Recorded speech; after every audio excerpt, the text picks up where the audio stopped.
Welcome back to Everyday Kentucky. We are continuing our Truck Talk series with H&A Law, and lawyer John Hollan joins me now, and we are going to talk about truck drivers and driving hours. John, can you tell me a little bit about truck drivers and logging their hours?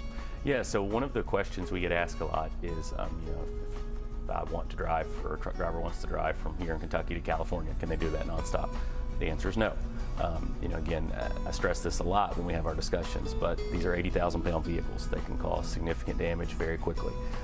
So the federal regulations have very stringent requirements for how long drivers can drive a truck and how long they can be on duty for a particular day. So typically that's going to be, they can work a 14-hour shift in a day, 11 of those being driving hours. So when they log these hours, is it a digital log? I know things are very digital now, and I guess I'm thinking about when they used to log them and then turn them into whoever their superior is. But can they, sometimes mistakes happen. Sometimes they want to make that quota. I know things kind of get a little blurred. Yeah. Does that happen still?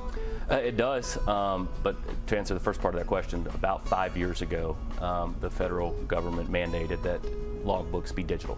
So the days of a clipboard and a pen or a pencil and an eraser, in almost all situations that's not permissible anymore. So it is an electronic logging device.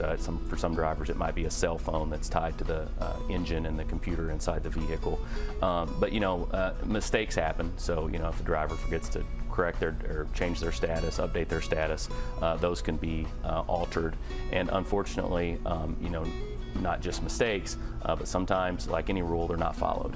And one of the things that we look at very closely on cases, particularly cases in which we think fatigue might have been an issue or the hours of service rules might not have been followed, we get those logbooks, we compare them with other records. We work with experts on those cases to make sure, was this driver, was this company following the rules, and if not, did that cause a crash that we're investigating. And so if they need your all's help investigating a crash that may have involved fatigue with a truck driver that may have blurred those lines, how do they get in contact with you all? Yeah, so we've handled that very case hundreds of times over the years. Our direct phone number is on the screen below. Our office is here in Lexington. We also have offices in Louisville, and we handle trucking cases pretty much all across Kentucky currently. Also, for some of our prior case studies and a little bit more information about this type of case and our office, you can find our website, semijustice.com. Thank you so much, John. Thank you.